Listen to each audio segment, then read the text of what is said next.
Okay, we're already all acquainted, and now you've had a chance to meet the builders, which there aren't very many of us. Like, honestly, this is probably 50% of the people building in this space on this stage.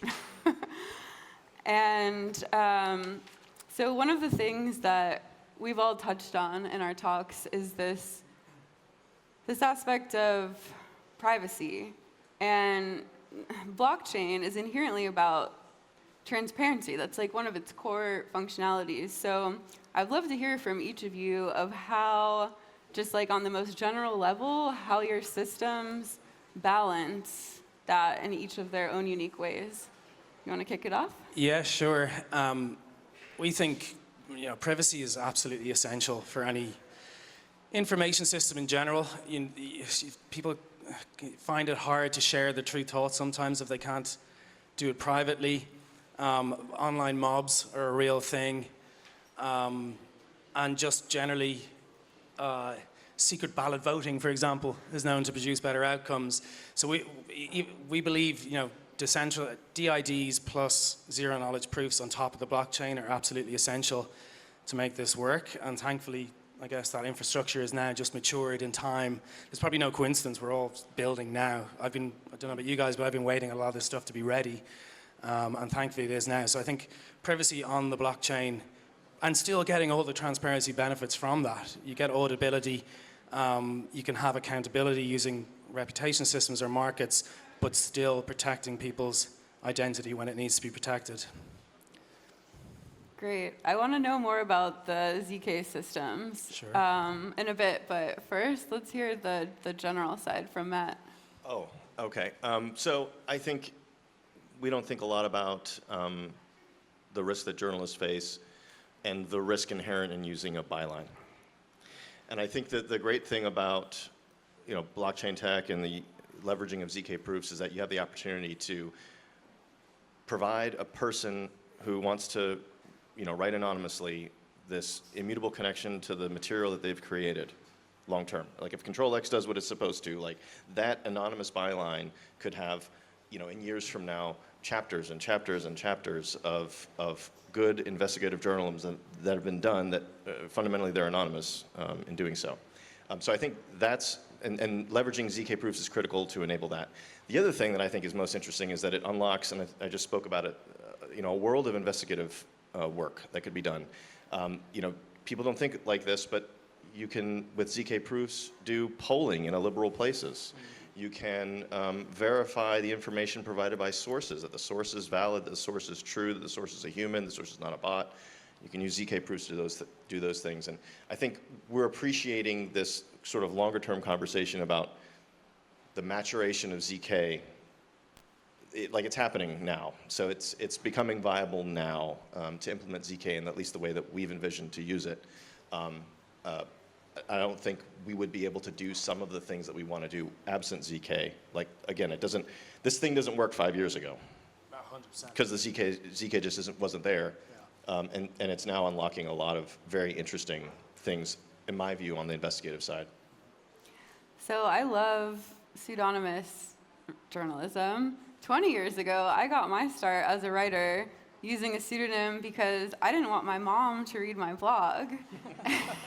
And it was an incredibly liberating experience that since I entered the realm of professional journalism and corporate media, I haven't been able to really explore that space and get traction. And now, with the proliferation of misinformation, how can we design our systems to balance that in the state of the world where we want our readers to be able to trust what we're saying, but from a point of validity that's not just trust us, we know what we're doing. How can readers be sure that what they're reading is credible if someone's not having their byline surfaced? Yeah, well, I think there's two sides to look at that. So first of all, let's say somebody does choose to use a pseudonym. They happen to be writing on a controversial topic or criticizing somebody in power, and they go, this time, sometimes they might always write under a pseudonym, but other times it might be their real, given identity. And if they choose to do so, with zero knowledge and selective reveal, you can actually carry over your rep selectively. So instead of giving your full name, you go, I've written X amount of articles, I've got this rep score, I've also written on this topic X amount of times. So that immediately gives you more gravitas. But still, we can't, just because you've got a good rep, you can't take it as face value. And I think that's where the quality control comes in for me. No matter how good your history is, every single article is still going to be subjected to eyes, critical eyes. I think that's very important. Do you have anything to add? Yeah, I would just say that from a platform perspective, I think there's been a lot of projects that have focused on, at least in the Web3 world, getting people's content online. And in the focus to get everything online or to get all these sort of disparate people contributing, there's a lack of control for quality. And I think the first check on misinformation is either an editorial or a curation check. Like, you have to validate that the story you receive is accurate to a certain degree and check the information that's provided. If my system is fully realized, then you'll be able to not only check each of the citations, but you're able to check it down to a source, all in the system. As far as countering misinformation, broadly speaking, I think there's a challenge inherent in the fact that misinformation is often first. Like, the false narrative is the one, and the people that are purveying false narratives, like, they don't need like a stringent editorial check to get that false information out there. So I think there's another aspect to addressing known false narratives. So many of the sort of actors that are active in this space, nation states and so forth, that use misinformation to their advantage and propagandize. Like, there are certain things that you can perhaps build into a system to like pre-select for additional quality control checks based on the... I think anti-collusion is a big one there, Yeah. because you can have somebody powerful behind the scenes paying 1,000 people to vote a certain way. So Right. if you have a system that can, Macy, for example, is one of those, where if 1,000 people are voting the same way for the same journalist all the time, their influence gradually goes down. Well, and here's something else that I've been considering as well, which is certain levels of participation on the platform require increasing stake. Oh, yeah. Like, you don't get to do this if you don't give a certain amount to stake. Oh, yeah. And the stake is held as an incentive to obey the terms of service Absolutely. and the editorial standards. So that's another way. Yeah, really interesting what you just mentioned. I think something like that might have actually happened to me in the run-up to this event when I got blocked from Telegram for 2 weeks. But we won't talk about that right now. Let's talk about, you touched on curation.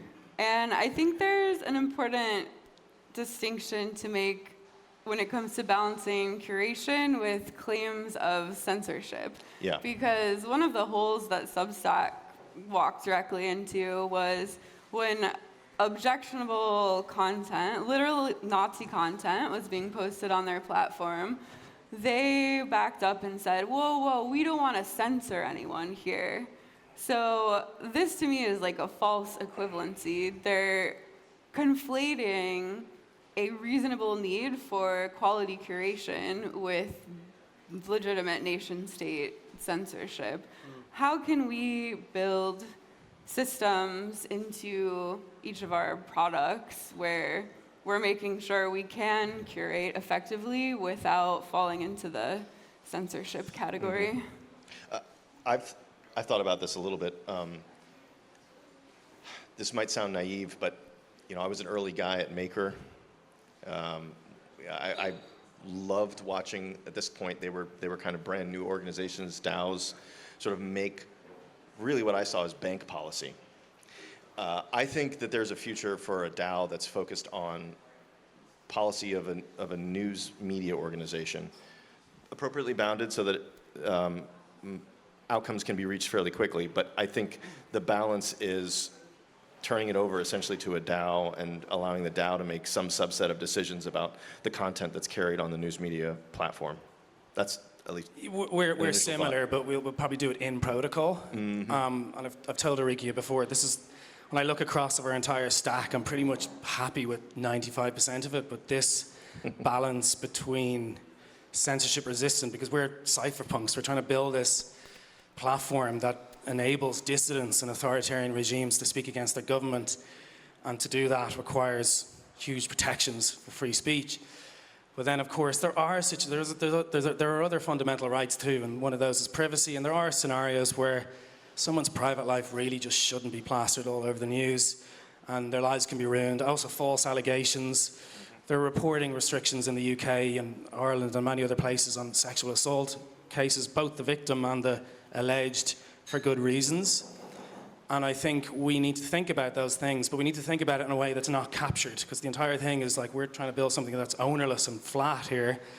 So how do we do that in, I guess, what Vitalik would call a credibly neutral way is very challenging. We're probably going to integrate it into our quality control systems and have this kind of moral quality control, I guess. AI will play a role as well. It can scan it, because we're permissionless, you can publish straight away. And AI can scan it in milliseconds and flag maybe this might be an invasion of someone's privacy. Then we'll assemble a team of humans of sufficient reputation to make a call on it. And I think that's as far as we've gotten so far. Yeah, it's interesting what sufficient reputation means in this kind of like Will this be all decentralized as well? Post-blockchain It won't be world, credentials because- based. Yeah, I mean, there has to be some subjective quality to it. And I mean, working as a journalist in the industry for the past 20 years, it's like when something happens, you know who the journalist is that's going to be the one to have the most accurate information. It's just your head is filled with thousands of people's names and information from reading and interacting with them in these spaces, like on social media and in physical spaces, in newsrooms, at parties. And I think there is a value in kind of like relying on those pre-existing legacy connections as we're moving forward. And so I'm wondering like what the value of community is and like how you're bringing community into your systems, because for Control X, that's like a very primary consideration, especially in the early days of seeding the networks. I want people using the system who I know and trust are the top of their game, journalists first and foremost, but then that can only go so far before we have to open the system up and build other trust mechanisms. So where does community factor into both of your systems? I guess it's a decentralized system, so it's not, although it's built around kind of individual protections, we're not like we don't live in a vacuum. So there will be, for example, collaboration tools before publishing, and you might then profit sharing. A lot of people will use their given names. A lot of people won't have to write under pseudonyms all the time, so they will get that gravitas, and they might carry over. They'll already have a career that they can carry over. So I guess we're not going to lose sight of the fact that, you know, we're all we rely on each other to create quality output. Yeah, great.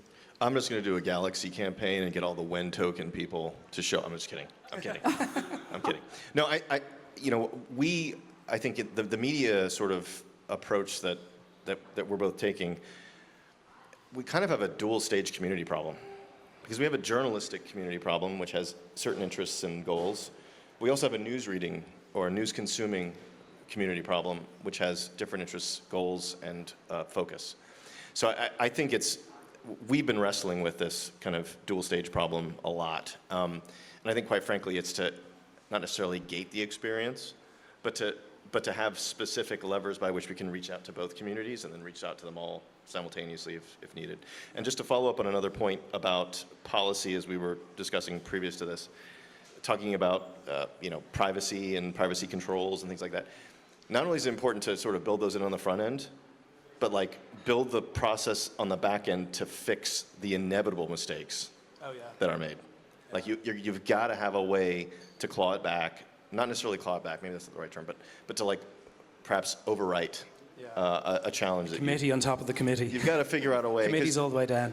these organizations are going to be, they need to be resilient, right? They need to not only be resilient to corporate interests, they need to be resilient to sort of the various government interests and the levers at which they could use to compel our behavior in a way that they want. But we also need to have a way in which we are being truthful to our users and the journalists that are on the platform to show that we're trying to be good stewards of the information that we're trying to put out. Yeah. Sure. Yeah, I think there's a need for resiliency to stand the test of time, but at the same time, one of the things that I'm building into the Control X system is the ability to shut down, because not every media company needs to be there for 500 years or whatever they said in the past. Like, this concept of a brick and mortar facility just being there forever, I think is over and done with. I want to see a return to zine culture, where journalists can self-organize, get together, do a project, everyone gets paid out, then shut it down, move on, do something else. I mean, that's kind of the nature of the industry, where journalists they hyper-focus, but their attention moves from story to story, rapid fire. So I think it's important to design the systems that can accommodate that. Okay, so some real-world scenarios. Hot seat. A journalist receives leaked documents about corporate environmental damage. The source could face retaliation, but the public needs this information. What do you do? Well, obviously don't give up your source. If you are a top journalist, you're going to be given more gravitas. Again, you might even choose a pseudonym in this scenario again. But in many sense, that will work as current media does now. Sources are absolutely essential for good journalism, and they must be protected at all costs. And you stake your own. As a journalist, you're supposed to have done your research on your sources. And when you write, you're staking your own reputation on it. And in our system, anyway, we will have markets. And who knows, there might be other people out there that know something the source knows as well, the same thing, and might verify it anonymously. Or they might say this source is full of shit, and the journalist will get a bad score. So I think that's the only way we can do it, because I think sources are sacrosanct in media and journalism. I think from a tradecraft perspective, the kiss of death is showing the actual document. And I see a lot of journalists make that mistake, particularly when they have, in the pursuit of showing classified government documents. They could have written about the information that was on the document in a more roundabout way and provided additional context. Showing the actual document itself, I think, it might have an effect in that, it might be a great story, but it's ultimately, is the risk worth it? And I would, on balance, say usually no, because quite frankly, that's the one thing that nails the source. That's the one thing that potentially implicates the journalist, depending upon the country in which they're writing, in crimes. So that's my view. Yeah, that's a good point. Good to know. Okay, next, a media organization discovers their own platform has been used to spread disinformation by state actors. How do you investigate and respond when they're using your systems while protecting legitimate users' privacy? We can't do shit. I've built a decentralized platform, or in the process of building it. If something that gets out there that the quality control systems miss, look, we're dealing with information on the internet, and we're endeavoring to improve and vastly improve the quality of media as it exists now, and we're very confident we'll do that. But look, stuff is going to slip the net. Yeah. And I think that the best source of fighting disinformation is for somebody else to write an article saying that's bullshit, and then that will get a good score. I don't think we can run around policing our decentralized platform. I think, policing isn't the verb I would use. Okay. But, we've thought through this as well, and the stake bit that I mentioned to you earlier, if you're pushing misinformation, and it's easy to determine, and a committee's ruled that yes, indeed, this is misinformation, and oh yes, you have a very low reputation, I'm taking your stake. Oh no, I totally agree, but I'm saying sometimes the committee might have got it wrong, the readers as true. well. Yeah. So in that case, it's kind of case closed. You can't really reopen it. So somebody just has to write another article disagreeing with that. I think it's the only way forward. Yeah, and there might be other techniques that you could use to sort of in the person reading the article that relies on misinformation. Like, so if you're a reader of an article that you've flagged as being particularly problematic, you could place that on the article itself somewhere, superscript, if you will. Yeah, and it says, like, it gets to the bottom and say, yep, this is problematic for the following reasons. Yeah, 100%. Yeah. I've also seen some sophisticated linking systems that are blockchain based, where sort of like in the scientific publishing industry, you can see references that relate to an article. So if someone did write an article countering it, it would show those next to it. So then you would have some sort of comparison basis. Absolutely. I think that's essential. Mm-hmm. Okay, so I think we're nearing the end. And this has been amazing. I mean, just like one final question, what's your fantasy future, like the best case success scenario for your companies? Like, what does that look like in 5 years, 10 years? 5 years already taking, like, I think I'm under no illusions, this is a very long journey. You're building an entire new infrastructure. You're not just going to get people, the masses, to move over immediately. It's going to be gradual, and then hopefully suddenly, eventually. But I think in 5 years, I would like to see decentralized media in general, not just my project, with something like 15 to 20% of the media industry, or the institutional media industry.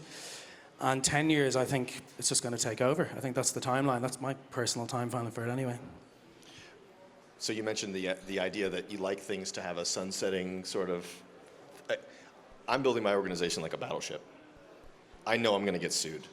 I know people are going to try and mess with my back end. I know people are going to raise all kinds of allegations. I know corporate sponsors will want to pull their ads. How can I build an organization that survives all that? That's really what I'm focused on. And I think if we're successful, and I hope we are, decentralized media is just media. Yeah.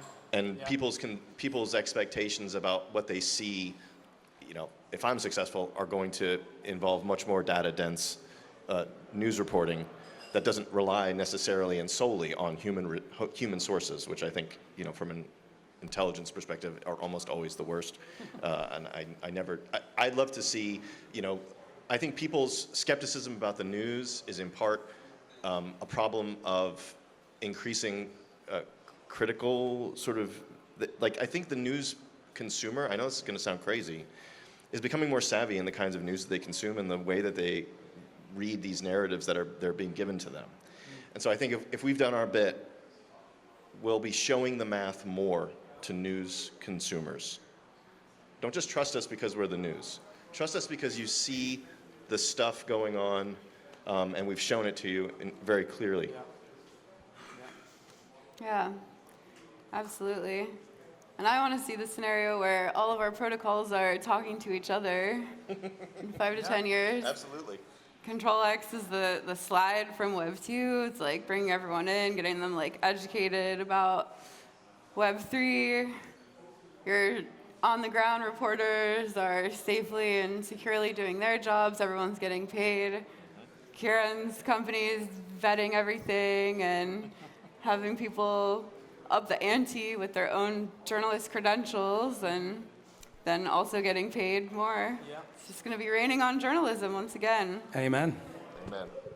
Yeah, so, okay, thanks everyone. Cheers. Thanks, guys.